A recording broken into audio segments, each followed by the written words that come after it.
Hello and welcome to Astro Poetica, where we bring poetry, astrology, and various magical practices all into one space. It is about to be November of 2019, and that means that we're dealing with a lot of Scorpio energy. And I actually really enjoy Scorpio energy. I've got a Mars in Scorpio and my Saturn is in Scorpio. So even though I'm a Leo, I kind of love to go deep. I love that feeling of transformation. I guess also working as a healer and a reader. That's really the basis of my work. So this is a really good month, just in general, overall, to focus on how you can bring a lot more depth into your communication, into your life in general. And I have to say, this is the month to do some cleanup. Let's say you need to declutter, you need to get rid of some things, you need to clean up your social life, you need to clean up your relationships. Do it now, because this is kind of the final little opportunity that you'll have to make some space before we go into 2020. It's quickly approaching, and 2020 is going to be a year of a lot more physical demands. So I would say give yourself the space now. Give yourself the time to clear. We've got Mercury going retrograde on October 31st, the spookiest day of the year. Mercury retrograde in Scorpio brings a lot of focus onto how we communicate within our personal relationships, especially regarding the hard parts, the things that we would rather not face, the aspects of ourselves that we are needing to clear, and how we can become a lot clearer with our communication. So really prepare yourself for some deep communication. And it's good. Deep communication can really free you from things that are holding you back. It can free you from how you're holding yourself back, or maybe it can free you from relationships that are not allowing you to fully express the way that you need to. November 1st, we also have Venus entering Sagittarius, and Venus in Sagittarius is an opportunity for love to become a lot more free-spirited and fun and adventurous. So I would say this is maybe a nice time to break out of the box with your relationship. Don't be afraid to try something new.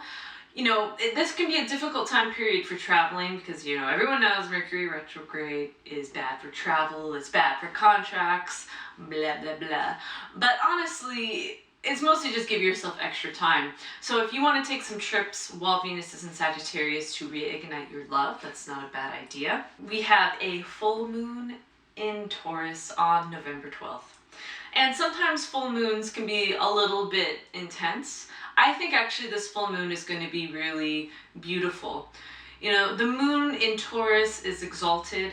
The moon really enjoys being in Taurus, which is what that means. So the moon in Taurus gives you an opportunity to think about how you can bring more emotional fullness into your life. It's a very positive aspect for bringing the culmination of a project together, for completing something. So I would say, again, the theme of this month feels like completion. What projects have you been working on all year? Especially, what projects did you begin in the springtime or in the late winter? And how can you really bring those to a close around the time of the full moon? Because full moons are always a moment to let go. They are moments where we can take that big energy of the moon and use it to push through something. So since we've got Mercury retrograde while Taurus full moon is going on, I really think it's a time to complete old things, or to even, you know, maybe it's even a time to say, I don't want to complete this and I'm letting it go so that I can make some space for the next cycle. On November 19th, Mars will be entering Scorpio, which I of course love having my Mars in Scorpio. Mars in Scorpio is pretty deep. It is the kind of secret undercurrent of passion. So it's not always the showiest, you know, it's not like an Aries Mars, which is just like in your face explosions. Scorpio Mars is a little more brooding and a little sexier and a little more mysterious. So try to keep your emotions and your drive in check with one another, because things can get really serious with the Mars in Scorpio transit, and that means that you have to be extra aware of how the emotion of transformation is affecting your actions. Luckily, the next day, November 20th, we've got Mercury going direct in Scorpio. So that means that things are going to be, making a little bit more sense. We also, towards the end of the month, we're actually going to be having Neptune also going direct. So we're going to be leaving behind quite a bit of retrograde energy by the end of November. So things are really going to be picking up. I would expect that the second part of November is even busier. And with the sun entering into Sagittarius, that means that it is party time. That is on November 22nd, the sun enters Sagittarius. So we are going to be going back into that place of get-togethers, having fun, thinking about how our connections can expand us.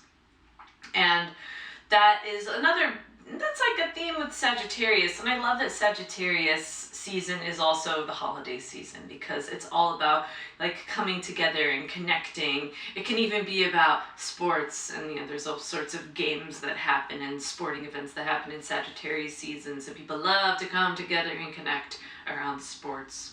So taking some time to connect with your family, connect with your loved ones, and think about how you can expand yourself through community. Venus enters into Capricorn on November 25th, which is a little bit less showy and a little bit more of a grounded, quiet kind of love.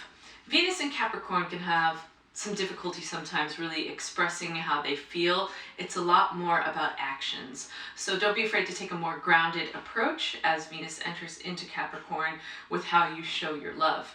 Maybe this is the time of the year where love is more of an act of service rather than a communication. So as the month rounds out, on November 26th, we have a new moon in Sagittarius. And this new moon it could be a little bit unexpected. The new moon of Scorpio in October that just passed has also had this air of like surprise. We have a lot of Uranus opposition energy going on with this next new moon in Sagittarius, and with Mars opposite Uranus, you can expect the unexpected. So I would say it's actually a good new moon to lay really low, and a lot of times new moons are better for that, because new moons are when we plant seeds. They're a time when we nurture. So watch out for unexpected things happening around the time of that new moon. It doesn't necessarily have to be bad, but it could be. So exercise caution and remember to embrace change. And I think about the Tower card with Uranus. Uranus is like shock and awe, as is the Tower card in the tarot. And it's just there to remind us that sometimes we've got to shake up the status quo in our lives in order to be happier, in order to welcome in change, because change is difficult when you already have a big, firm, immovable structure in your life. So if there's something that feels like it crumbles around that time, really try to embrace it, because it's letting in fresh energy, new beginnings, and excitement. Finally, once again, Neptune in Pisces goes direct on November 27th. So that could help to clear up some of the illusions. And as we move into December, we're going to be having the final month of 2019. That means we are about to begin a new decade, and a decade of expansion, let us hope. 2020 is, I think, going to be a really big year. It's maybe going to be a year that is a little bit unsettling, and in some ways, the pace will not be as fast as 2019. So I highly suggest that you take this month as an opportunity to really allow yourself to release, so that you can have a nice, slow, methodical approach to 2020. And that is our astrology for November of 2019. Let us move on to our poetic moment. All right, time to pull our tarot cards for the month of November 2019 to see what the energy is going to be like. And let's see what we have here.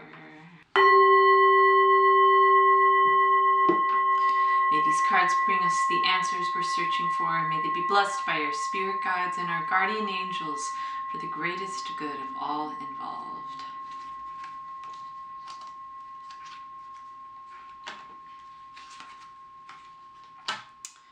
All right. Well, no major arcana cards. Guess that's a good thing, but definitely some funky, very Mercury retrograde sword energy going on here with the Eight of Swords and the Two of Swords. Although we have the Queen of Pentacles nestled between, looking pretty confident. I guess that maybe this is a month to stay focused on the physical aspects of our lives and what we're doing. And I guess what I was saying earlier with that kind of like Venus and Capricorn energy is definitely the Queen of Pentacles, because she is all about taking action. She's all about doing the work that is required in order to build, her empire. And with the Eight of Swords and the Two of Swords, these cards they're similar, as you can see. Swords, also blindfolds, which is very interesting. And I feel like those blindfolds are there to remind us that things are not always going to be what they seem, and that we might need to actually turn within to really understand everything that's going on around us. The Eight of Swords is a card that can come up when we're not really willing to deal with situations, although we have many opportunities surrounding us. Like literally this woman, she could cut these little bindings off if she just, wiggled against some of these swords. She is blindfolded, so let's cut her a little slack. But still, this is a card about really allowing yourself to move out of situations that are binding you and keeping you small in some ways. And it's one of those cards that maybe there has been a battle in the past, but that battle is no longer there, and it's time to free yourself from it mentally so that you can focus on what's really right in front of you. Because in some ways too, it almost feels like this woman here has cut her ties, and now she is allowing herself to really pay attention to where she is now in this present moment. She is a cultivator. She's someone that is aware of the larger cycles and has been building upon them for a while. The Queen of Pentacles is ruled by both earth, because she is holding a pentacle, and water, because she is a queen. And queens within the tarot are always partially about the element of water. So she has this ability to meld her emotion and physicality into a single space, making her an excellent manager. Also a very creative soul. She's surrounded by yellow, which is a color of creativity in the tarot. And to me, this progression of cards is also a reminder that it's okay. Let's say we have a lot of stuff that we need to deal with. Like maybe this is like some of that clutter that I was talking about clearing out earlier. And that it's okay to have a certain amount of clutter in your life, I suppose, depending on your mentality, but that too much of it can really hold you back. Whereas this Two of Swords kind of gives you the sense that she, was like, okay, I need to free myself from some of these situations, but I also need to understand how I got myself into them. I need to understand what these moments are teaching me about myself. And that Two of Swords is very much a meditative card. It's a card that's about being aware of the cyclical seasons of life. There's even this little, kind of small crescent moon here, which is a moon that is either contracting or just beginning to expand. So there's this feeling of things being in their early stages and of having to go into a meditative place and a meditative peace of mind in order to really understand how to move forward. I think there's also a little bit of a message with these two cards of being really thoughtful with your words this month. That's, that Mercury retrograde in Scorpio. Words can be really powerful. Words have the ability to manifest things into our lives. So taking this as an opportunity to be thoughtful before you speak, to meditate, and understand where you are coming from internally. And that's something with the blindfold in the tarot. It's all about the internal world and really understanding it before we use these swords, which represent communication, to speak. So I would say, you know, it feels like a month where actually it's a lot easier to deal with the tangible aspects of life. And if you feel like you are in a little bit of a mental quagmire, that's okay. Maybe that's just a little bit of the energy around you. Focus on the physical. Focus on your reality. Focus on thoughtful plans and on how you are currently building a future for yourself that is sustainable. So try to get out of your own way mentally and stay focused on, you know, the money, essentially, or on the actions that you are taking for people in the physical world. Because, yeah, the communication could be a little dicey. It's also a really beautiful month to meditate. Don't see meditation as a thing that is boring and holding you back, but see it as a necessary step in your evolution in order to learn how to move from this place of like meditation feels like torture to meditation is helping me to sort through my feelings, my thoughts, and reach a state of inner silence so that I can move forward with a clearer perspective. So using these cards, we will now create a poem, an Astro Poetic moment for the collective energy of November 2019.